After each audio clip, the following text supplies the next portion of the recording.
Welcome back to AM Northwest. Our next guest is an icon in the food blogging world, creating the amateur gourmet before most people even knew what food blogs were. His debut novel has been described as a delectable comedy. We welcome the author of Food Person, Adam Roberts. I am so delighted that you're here because I've been following your food blog for years. And I feel like I know you. Well, thank you so much. It's so fun to be here. You're so much fun to watch. Oh, thanks. Yeah. So your book is a delectable comedy. Tell our viewers what it's about. Well, it's about a ghostwriter for a celebrity's cookbook. And it's a sort of an aspiring food writer who wants to be a fancy food writer, but she gets this job ghostwriting a cookbook for this woman who barely cooks. She's just trying to resuscitate her career after getting fired off a TV show. Right. So it's my kind of riff on like the fact that so many celebrities write cookbooks. Yes. And the fact that they don't really write their own cookbooks. So, yeah, exactly. So a celebrity who's notoriously hard and difficult to work with, and then a shy-ish food writer who just got fired. It is so fun to watch. So I'm just going to start with this. So I'm reading it. I can see a movie in my head. And then I Googled, is Adam Roberts' Food Person going to be a movie? And it said, and AI told me yes. AI told you yes? Oh, nobody's told me yes. AI told me yes, and guess what? They said Bowen Yang from Saturday Night Live will be playing Owen, who is the main character's best friend. That's hilarious. Well, that's news to me. You know what? I think that was because I did an interview where they asked me, like, who would you want to have play Owen? And I said Bowen Yang. And now AI thinks it's really happening. I think we should just count on this happening. Okay, that sounds great. Because, and then who would you see as playing the lead Isabella Pasternak? Well, I'm a big fan of Beanie Feldstein. Do you know her? I don't know she who was that in is. Booksmart. Did you see that movie? Oh, I don't think I did. Okay. Now I'm letting you down. Well, no, you're doing great.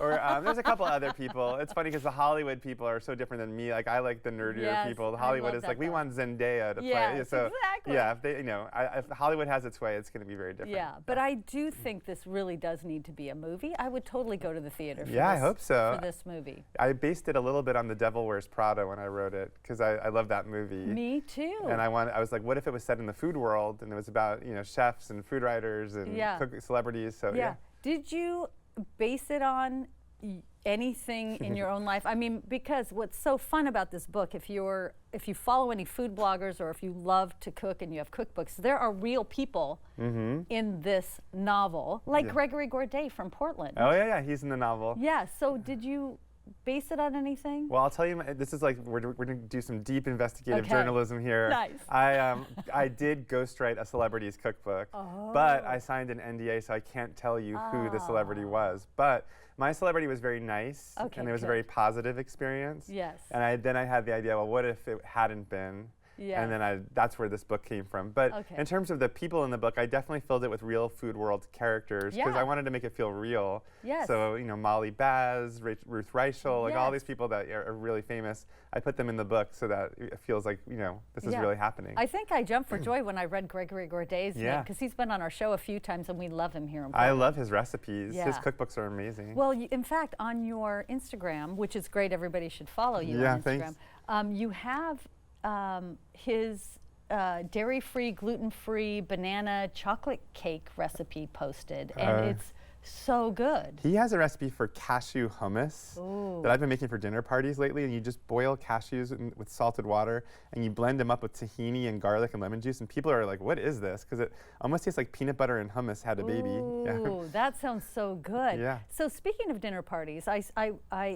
I understand that you give about 50 dinner parties a year, and you don't call them dinner parties, but you make it look so easy. How do you do it? Do you have a go-to menu when you have people over? No, I mean, usually what I do is I'll like bookmark recipes from cookbooks, or like I'll watch TV shows or TikToks or Instagram, and I'll have things I want to make, and then I invite people over to come eat it. So it's not a formal affair. I'm not setting out the candelabras and the tablecloths.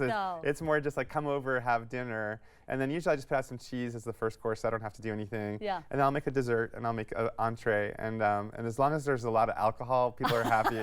Yeah. Your parties look like so much fun, and you're friends with other Substack writers that I follow, so I feel like I'm your friend. Yeah, you are. Come on over for dinner. I would love to. I mean, I live in Brooklyn, but my daughter just moved to Brooklyn. Oh, great. Okay. There you go. I think we need to make this happen. But what I was going to ask you, your husband, Craig, you dedicate the book to him. You thank him at the end. And I have a picture of you that I stole from Instagram. Oh my God, that's so cute. Your first date anniversary from 19 years ago, you guys met at NYU. We did. We were both graduate students. He was in the film school, and I was in the writing program.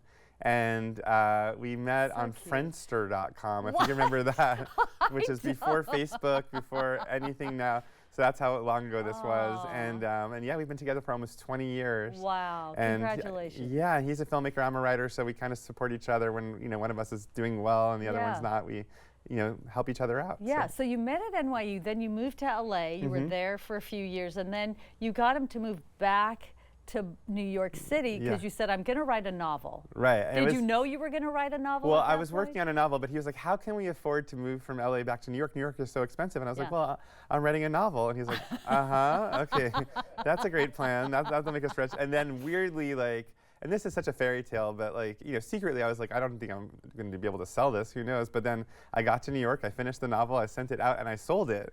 And I was like, well, I guess I'm like Oprah. Like I manifested this. Well, you know what? I feel like you write it down, you say it out loud. Yeah. There's a lot to that. I think so, yeah. I also have to show your adorable sweet dog, Oh, Winston, please, who is a big supporter. Look at him wearing your food person hat. Winston's the best. I've been on my book tour, so I really miss him. I miss Craig a little bit, but I really miss Winston. Because Winston's a part of your daily routine. You take Winston to the bakery. And he's a little spoiled dog. He gets all the things. I mean, he sits in the kitchen watching me, like, what's going to fall on the floor right now? And he eats his dinner fast, but then he's like waiting for the real stuff to come. So he likes aged Parmesan cheese. Oh, of course. He likes only the most delectable ingredients, prosciutto, all that stuff. Yeah. And I have to say, I was surprised when I read that you had someone else voice the audiobook, because I think you would have done such a good job. Oh, it's so funny. Well, yeah, they didn't offer it to me. So the publisher said we wanted a professional to do it. So I love the woman that's doing it. Her name's Mia Hutchinson Shaw. And she's fantastic. She's such a good reader. She, she really can understand her. As I just mumbled that, so clearly that's why I didn't get the job. Oh my gosh, it is such a good book, and it's gonna be a movie with Bowen Yang. You just wait and see. I found out today on your show, so that's wonderful. And the book again is Food Person, and the author is Adam Roberts. Follow him on The Amateur Gourmet and on his Instagram. It's truly delightful. Thank you so much. Thank you so much. This was so much fun. It was so fun. Yeah. We'll be right back with more AM Northwest.